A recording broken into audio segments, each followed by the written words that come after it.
Hello, everyone. I hope you're feeling well and having a wonderful day. In today's video, we'll explore a quiet but powerful story where a hidden secret, unresolved family silence, and one small child's smile slowly pull a man toward a truth he can no longer avoid. If you enjoy stories like this, don't forget to subscribe so you won't miss the next chapter. In the muted gold of late afternoon, James sat across from his friend, the air between them heavy and unmoving, like fog that refused to lift. His friend spoke slowly, carefully, as if each word needed to be weighed before being released. He repeated something his father had once said, almost casually, yet with a strange aftertaste. Diep looked very much like her mother. Too much alike, perhaps. And maybe, long ago, his father had known Diep's mother. James listened in silence. His chest tightened, not with jealousy, but with a sharp, unexpected jolt of curiosity. It cut straight through the calm expression he was trying to hold. He leaned forward slightly, fingers tightening together. "Did he say anything else?" James asked, his voice controlled but urgent. "Try to remember carefully." His friend shook his head, regret clear in his tone. That was everything. No names, no dates, no explanations. Just an offhand remark that now felt far from harmless. The room fell quiet. James turned his gaze toward the window. Outside, the sunset burned a deep red, like an old wound that never fully healed. The hint of a secret, no matter how vague, had already taken root inside him, small but sharp. Sharp enough to make him wonder if Mr. Huan, or perhaps even his own father, had been hiding something all along. A chill crept up his spine, like cold air slipping through a door that hadn't been properly shut. Without realizing it, James clenched his fist. The conversation ended soon after. Polite words exchanged, chairs shifting. James stood and walked away, carrying with him the weight of a past that still had no name, but was already casting a shadow. The kitchen at home glowed with warm light. The rich scent of freshly brewed coffee filled the air, wrapping around him like a familiar blanket. James's mother set a cup down in front of him, her movements gentle, practiced. Her eyes were soft, but worry lingered beneath the surface. "Drink it while it's hot," she said kindly. "You just got back. Don't rush straight into work." James smiled in thanks, though his hands continued flipping through documents spread across the table. She sat beside him, her voice warm but firm. Work could always wait, she reminded him. Health could not. After a moment, her tone softened even more. She mentioned his father, the man still somewhere in this large house, keeping his distance from the son who'd finally returned after so long away. "When you have time," she said carefully, "sit down and talk with your dad. Mom just wants things to be peaceful." James nodded. "I will," he replied quietly. The promise sounded light, but it carried weight. He felt the pressure pressing in, not only from unfinished work, but from that fragile, nearly invisible thread between father and son, stretched thin from years of silence. She stood to refill his cup, her words almost a whisper now. "Mom really hopes you two can reconcile." James watched her walk away. A dull ache formed in his chest, difficult to name. She had always been the one keeping the fire alive in this family, tending it patiently. But even her flame seemed to be weakening against the cold wall his father had built. James lowered his head and returned to the papers, but the numbers blurred.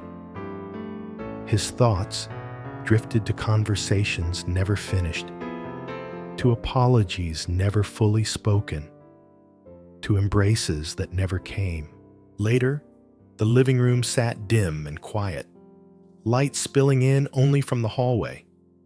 James's mother stood facing her husband.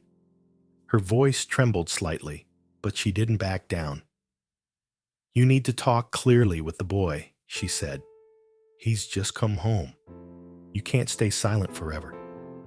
James's father remained seated, the newspaper already folded in his hands. His reply was low, dry. "I'm his father.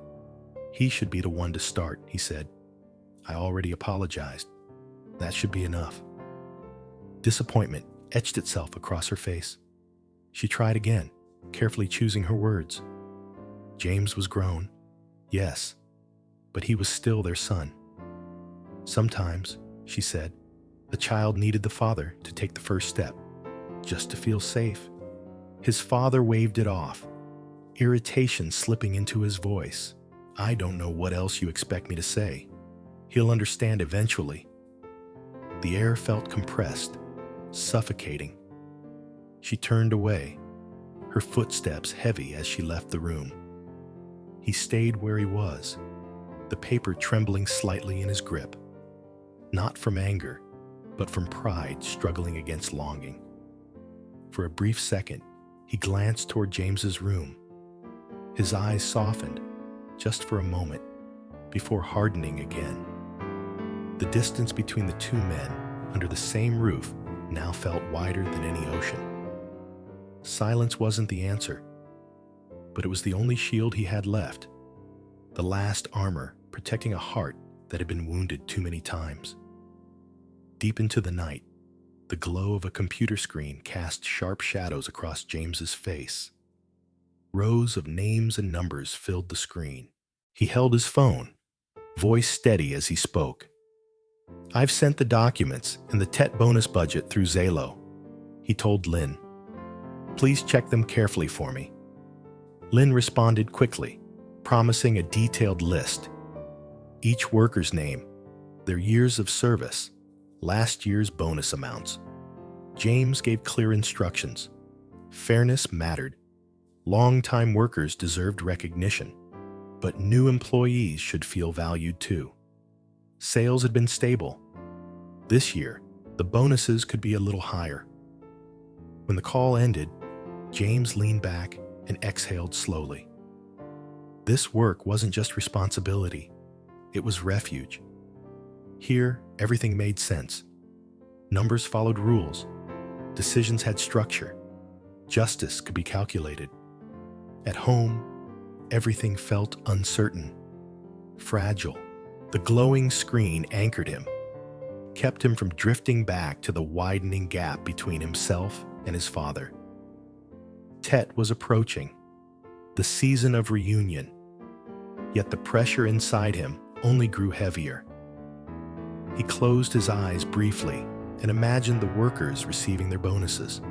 Smiles, gratitude, simple, genuine joy. So different from the quiet regret echoing through his own family. His phone vibrated softly. Lynn's confirmation message appeared. James allowed himself a faint smile, but his gaze remained distant, as if he were looking beyond the screen into a future that still hadn't decided what it would become. The next day, the kitchen carried the faint, comforting aroma of boiling chicken. James's mother stood at the counter, knife in hand, her voice bright. "James," she said, "why don't you invite Diep and Nye over for dinner? I've already prepared the chicken." James looked up from his stack of papers. His smile was polite, but strained. "No need, Mom. It might not be convenient." She paused, eyes dimming slightly. "Why not? Your dad is here too." James shook his head gently. "That's exactly why," he replied softly. "Let's leave it for another time."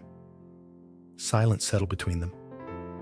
After a moment, she nodded, forcing a calm tone. "Then Mom will bring the chicken over to Diep and Nye's place. Nye even said she misses you." warmth mixed with quiet guilt in James's chest. "Thank you, Mom," he said. "I'll arrange it."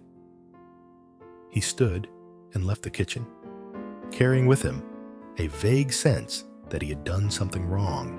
The invitation had been simple, kind, but it collided with the invisible wall between two worlds.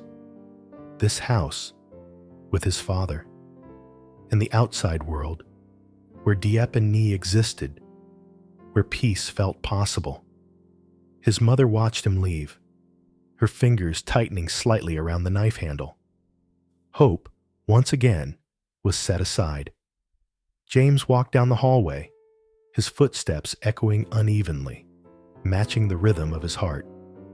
Tet was near, yet the distance remained, larger than any gift still waiting to be given. The market was alive with sound, vendors calling out prices, plastic bags rustling, children laughing as they ran between stalls. The air carried the mixed scents of fabric, street food, and winter dust. James and Diep stood in front of a small clothing stall, both of them focused on a pale pink hooded jacket laid neatly on the counter. Diep lifted it up, turning it slightly to check the seams and thickness. "Nye weighs about 15 kilos, she said thoughtfully.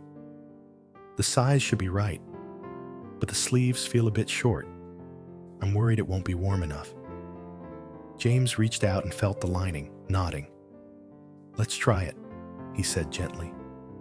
"If it doesn't fit well, we can exchange it."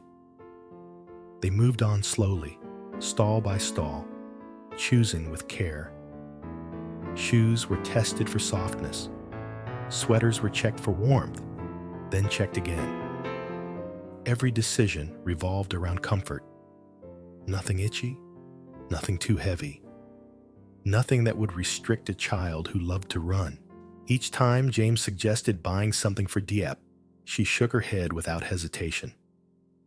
"I already have enough," she said calmly. "Let's just buy things for Nye." James smiled, trying once or twice more, but eventually gave up. Her determination was quiet but firm, the kind that didn't invite argument. There was no tension between them, no raised voices, just an easy rhythm. Two people walking side by side, sharing a purpose. The warmth between them wasn't loud or dramatic. It was subtle, steady, like heat lingering in the palms after holding a cup of tea. Every item they placed into their bags carried an image of Nye, her small hands, her bright smile, her laughter echoing in cold air. James glanced at Diep as she compared two scarves, her expression focused yet gentle. In that moment, something inside him loosened. Here, there were no expectations, no pressure, no unspoken battles, just care, freely given. Diep seemed to sense his gaze and looked up. Their eyes met briefly. She smiled, soft, unguarded. It was enough to push back the shadows he'd carried with him from home. They continued shopping, bags growing heavier with each step, yet both of them felt strangely lighter. By the time they left the market, the sun had begun to sink lower in the sky, painting the road in shades of crimson and gold. The school lay ahead, just a short walk away. James adjusted the bags in his hands, the pink jacket peeking out from the top. Diep checked the time on her phone. "We should still make it in time to pick Nye up," she said. James nodded. "Yes, let's go." They walked a little faster now, their steps naturally falling into sync. The street buzzed around them, but the space between the two of them felt calm, almost insulated from the noise. The bags were heavy, cutting slightly into James's fingers, but he didn't mind. It felt like proof of something solid, something real, a small ritual of care, completed quietly. As they walked, James reflected on the day. It had begun with whispers of the past, with doubt and unanswered questions. It had passed through the heavy silence of his family home, through the unresolved tension with his father. And now, here he was, carrying gifts for a child who wasn't his by blood, yet had somehow anchored him more than anyone else. Diep walked beside him, eyes fixed ahead, toward where Nee would soon appear. They didn't speak about the future. They didn't need to.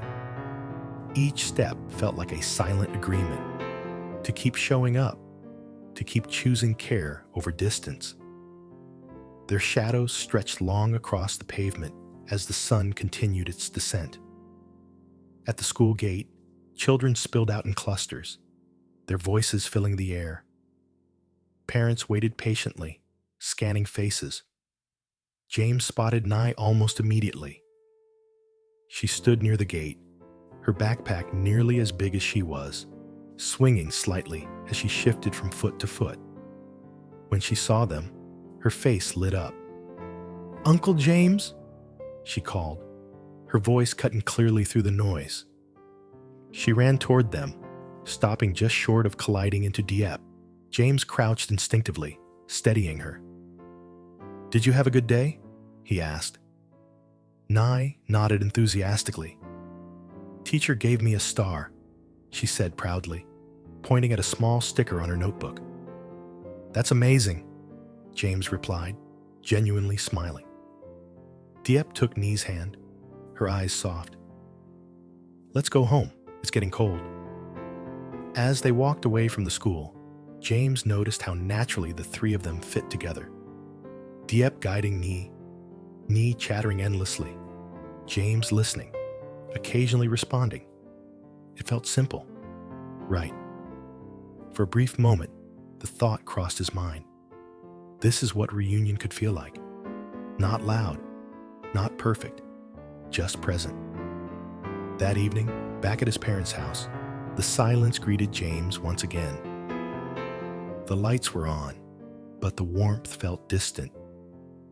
He set his bags down and paused in the hallway, listening. His father's voice drifted faintly from the living room, speaking on the phone. Business, always business. James stood there longer than necessary, then moved quietly to his room. Later, his mother knocked gently and stepped inside. "Did you see Diep and Nye?" she asked. "Yes," James said. "We bought some things for Nye."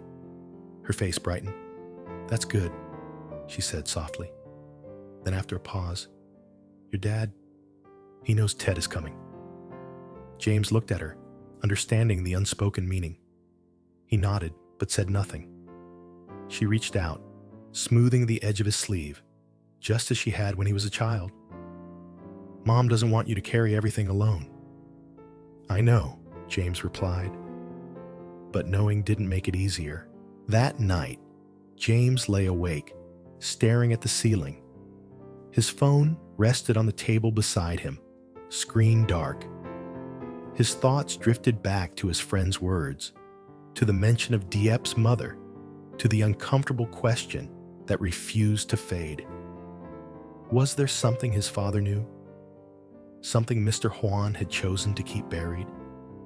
The uncertainty pressed against him, but for once, it didn't overwhelm him completely. Images of the day surfaced instead.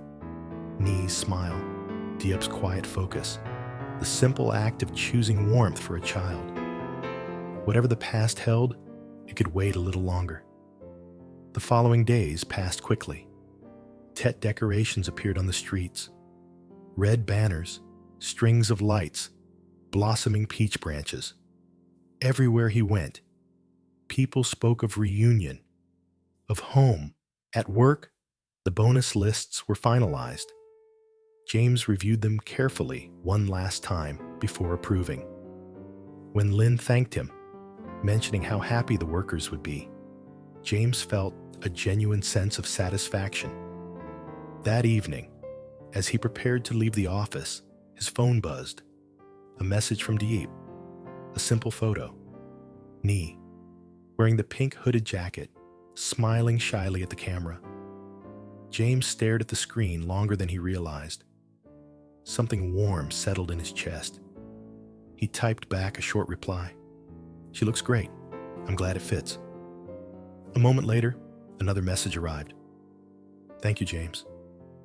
No long conversations, no promises, just gratitude. As Tet drew closer, the unresolved things remained. The silence with his father, the unanswered questions about the past, the name Mr.